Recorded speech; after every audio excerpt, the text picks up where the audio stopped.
사무엘하 13장 15절에서 29절까지 말씀 한 절씩 교독합니다. 그리하고 암논이 그를 심히 미워하니 이제 미워하는 미움이 전에 사랑하던 사랑보다 더한지라. 암논이 그에게 이르되 일어나 가라 하니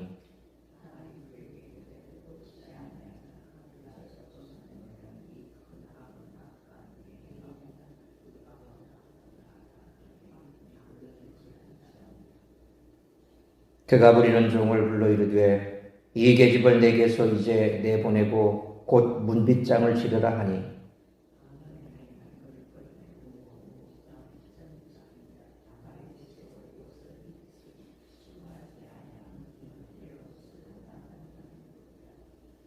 다말이 채를 자기의 머리에 덮어쓰고 그의 채색 옷을 찢고 손을 머리 위에 얹고 가서 크게 울부짖으니라.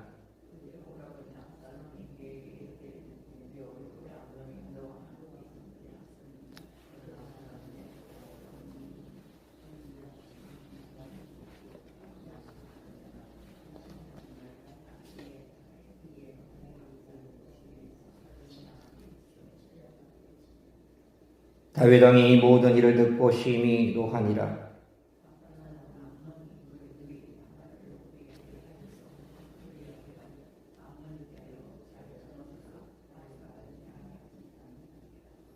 만 2년 후에 에브라임 곁 바알하솔에서 압살롬이 양털을 깎는 일이 있음에 압살롬이 왕의 모든 아들을 청하고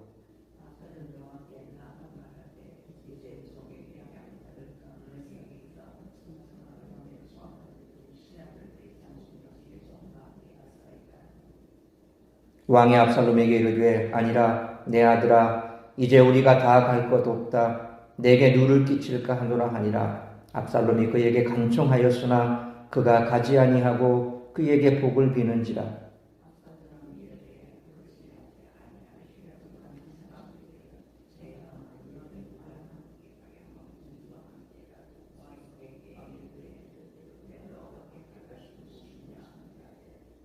압살롬이 간청하매 왕이 암논과 왕의 모든 아들을 그와 함께 그에게 보내니라.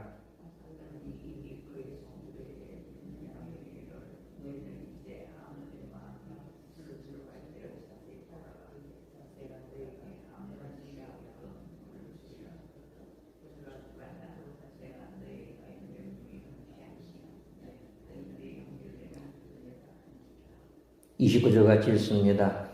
압살롬의 종들이 압살롬의 명령대로 암논에게 해망해 왕의 모든 아들들이 일어나 각기 노새를 타고 도망하니라. 아멘. 오늘 본문의 이야기는 밧세바 사건 이후 계속 내리막길로 치닫는 다윗 왕가에 벌어진 또 다른 비극입니다. 이는 밧세바 사건이 벌어졌을 때 나단이 다윗에게 했던 12장 10절에 칼이 내 집에서 영원토록 떠나지 아니하리라는 예언의 성취이기도 합니다. 압살롬은 아마도 암논과 다윗 모두에게 반감을 품었을 것입니다. 처녀인 자기 동생을 성폭행하고 이에 더해 그녀를 내쫓기까지 한 암논을 향한 적개심은 당연했습니다. 그러나 그 사실을 알고도 묵인한 아버지 다윗으로 인해 상처와 분노는 더 컸을 수도 있습니다. 왕위 계승 서열이 으뜸이라는 이유로 근친상간의 성폭행을 저지르는데도 아무런 벌을 받지 않는 상황을 보고 압살롬이 어떤 생각을 했을까요? 무엇보다 왕위 계승 서열이 중요하다고 생각하지 않았을까요? 어쩌면 이 사건은 압살롬이 바로 그 왕위를 향한 욕심을 품게 된 계기가 됐는지도 모릅니다. 사실 압살롬이 암논이 벌받기를 바랐다면 다윗이 이 일을 듣고 화를 냈을 때 그에게 벌 주기를 간청했을 수도 있습니다. 다시 말해서 그가 암논을 직접 죽일 필요까지는 없었다는 것입니다. 그러나 암논을 죽일 기회를 잡으려고 2년을 꾹 참고 기다리며 계략을 짠 것은 단순히 여동생 다말의 복수만이 목적이었다고 보기에는 무리가 있습니다. 이제 압살롬은 왕자들 가운데서 칼을 뽑아들었으므로 왕위 계승 다툼 전면에 나서게 되었습니다. 이제 그는 한 명의 왕자가 아니라 잠재적 왕위 계승자로 주목받게 되었습니다. 다윗의 왕위가 평화롭게 계승되기에는 이제 왕자들 사이의 갈등이 심화되기 시작한 것입니다. 이는 또한 왕자들 사이의 문제일 뿐만 아니라 정치 권력이 요동할 수 있는 문제였습니다. 왜냐하면 이제는 여러 세력들이 왕자를 둘러싸고 세력 다툼을 할 장이 마련되어 버렸기 때문입니다. 인간의 감정은 아주 민감한 균형을 요하는 접시저울 같아서 사랑이 증오로 변하는 시간은 그래 오래 걸리지 않습니다. 특히나 그 사랑이 정욕에 불과할 경우에는 더더욱 쉽게 변합니다. 추악한 욕망으로 비롯된 죄악은 마침내 실체가 드러나 결국 더 심각한 죄로 번졌습니다. 따라서 이와 같은 오늘 본문의 말씀을 통해 우리들이 깨달아야 할 것은 첫째로 15절로 19절 말씀처럼 죄를 깨달았다면 즉시 하나님께 나아가 회개해야 한다는 것입니다. 15절 말씀처럼 암논은 사악한 계략으로 이복 여동생 다말을 강간한 후에 태도가 돌변하여 그녀를 심하게 미워합니다. 그는 다말을 내쫓으려 했습니다. 당시 문화에서 여인이 그런 식으로 버림받으면 제대로 삶을 영위할 수 없었기 때문에 다말은 16절 말씀처럼 자신을 그렇게 내쫓지 말아달라고 부탁했습니다. 하지만 암논은 17절로 18절 말씀처럼 사람을 시켜 그녀를 끌어내고 문빗장을 질렀습니다. 여기서 다말이 입고 있던 옷을 언급하는 분명한 이유에 대해 성경은 밝히고 있지 않지만 결혼하지 않은 공주 신분이었음을 강조하기 위함인 듯합니다. 그런 까닭에 다말의 수치심은 더욱 컸을 것입니다. 다말은 19절 말씀처럼 죄를 뒤집어 쓰고 옷을 찢으며 울부짖었습니다. 그녀는 평생 억울함과 상처를 짊어지고 살아야 하는 비참한 신세가 되어버렸습니다. 암논은 회개의 기회를 영영 닫아버리는 문빗장을 질렀습니다. 결국 그는 그 사건으로 인해 살해당합니다. 하나님은 회개의 기회를 주십니다. 하지만 양심의 문빗장을 걸어 잠그고 회개의 자리로 나아가지 않는다면 그 행동의 결과는 사망입니다. 그러므로 아무리 작은 죄라도 그 죄는 그것에서 끝나지 않고 더 큰 죄로 뛰어오르게 하는 도약대 역할을 하며 죄는 죄를 저지른 사람만 파괴하는 것이 아니라 죄로 인해 피해를 입은 사람에게도 끔찍한 영향을 미치므로 죄를 깨달았다면 즉시 회개의 기회를 주신 하나님께 나아가 돌이켜 회개하고 상처를 준 당사자에게도 반드시 용서를 구하는 우리 모두가 되시기를 축원합니다. 두 번째로 20절로 22절 말씀처럼 죄는 공동체에도 영향을 주어 공동체 본연의 모습을 잃게 한다는 것입니다. 압살롬이 다말을 위로합니다. 하지만 20절에 암논은 너의 오라버니이니 지금은 잠잠히 있고 이것으로 인해 근심하지 말라는 그의 위로의 말에 석연치 않은 부분이 있었습니다. 과연 다말에게 어떤 위로가 되었을까 싶은 말입니다. 압살롬은 분명 크게 분노했지만 당장 나서서 이를 해결하려 하지 않았습니다. 어쩌면 장자였던 암논을 제치고 왕권을 계승하기 위한 큰 그림을 그리며 시간을 벌려 했는지도 모릅니다. 한편 다윗도 21절 말씀처럼 암논이 범한 죄에 대해 심히 노했습니다. 하지만 아무런 조치도 취하지 않았습니다.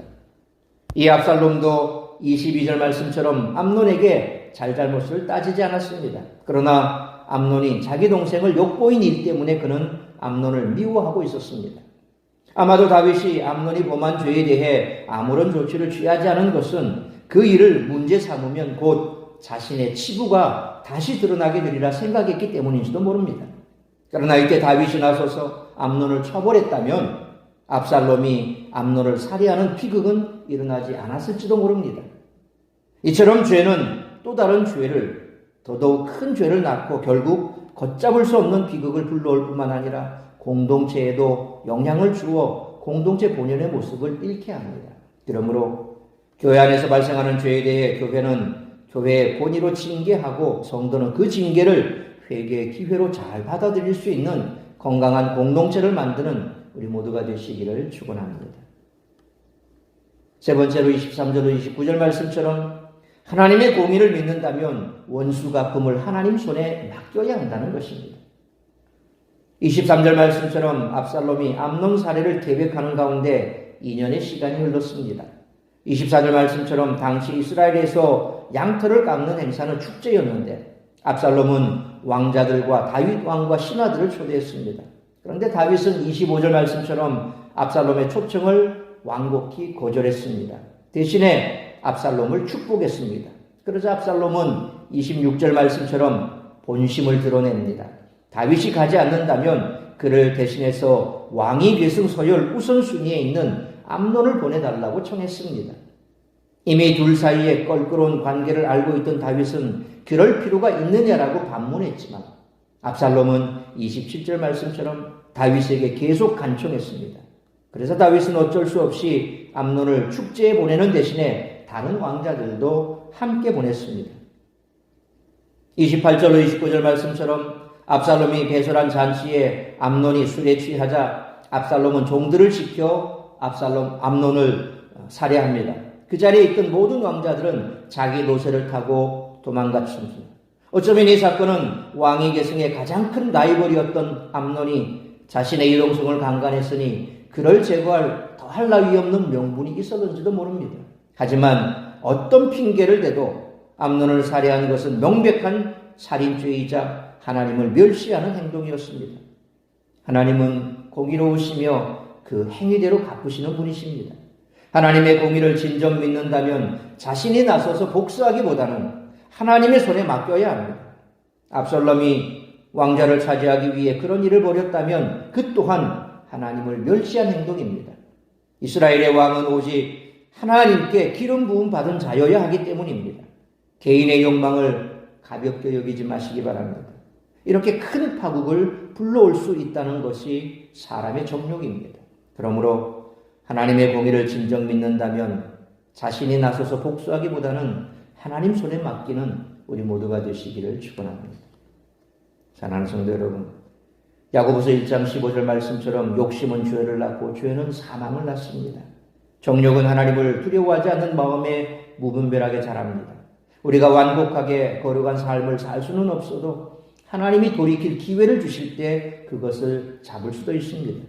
말씀과 성령으로 충만하여 하나님을 진정으로 경외할 때 우리는 정욕의 집에 나가지 않고 그 선한 기회들을 붙들 수 있습니다. 그러므로 교회 안에서 발생하는 죄에 대해 교회는 교회의 권위로 징계하고 성도는 그 징계를 회개의 기회로 잘 받아들일 수 있는 건강한 공동체를 만들어야 하고 죄를 깨달았다면 즉시 회개의 기회를 주신 하나님께 나아가 돌이켜 회개하고 상처 준 당사자에게도 반드시 용서를 구해야 합니다.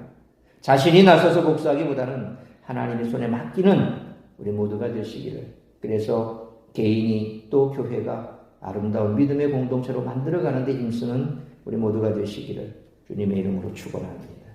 기도하겠습니다. 거룩하신 아버지 하나님, 은혜와 사랑을 감사합니다. 오늘도 이 새벽을 깨워 말씀으로 예배로 하루를 시작하게 하시니 감사합니다. 오늘도 우리의 말씀, 우리에게 주신 이 말씀 가슴에 새기며 우리가 살아가는 날 동안 여전히 내 속에 남아있는 분노가 있고 적개심이 있고 또 누군가에 대한 심한 상처로 모멸감을 받아서 반드시 복수해야 되겠다는 그런 마음이 있다면 다 버릴 수 있기를 원합니다.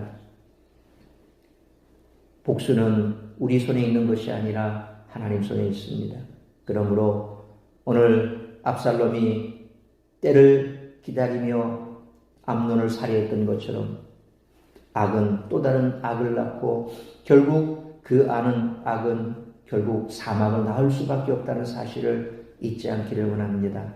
늘 우리가 살아가면서 하나님의 말씀에 절대 순종하며 아무런 죄악도 저지르지 않는 그런 삶을 살아갈 수 있다면 참으로 좋을 텐데 우리가 살아가면서 때로 알게 모르게 짓는 여러 가지 많은 죄악들이 있습니다. 그러므로 그런 죄악들을 깨닫게 해주셨다면 하나님께서 우리에게 다시금 회개의 기회를 주신 것이므로 돌이켜 회개하고 작은 악이라도 떠남으로 공동체를 훼손시키는 일에 우리가 앞장서지 아니하도록 날마다 성령으로 충만케 하여 주옵시고 말씀 가운데 우리 자신을 비추어 늘 주님께서 말씀하실 때에 순종하는 자세를 가질 수 있기를 원합니다. 무엇보다도 우리가 하나님 앞에 회개했다고 다 끝나는 것은 아닙니다. 우리가 말로 혹은 행동으로 잘못한 일이 있다면 우리가 반드시 상처 준 사람도 있게 마련입니다.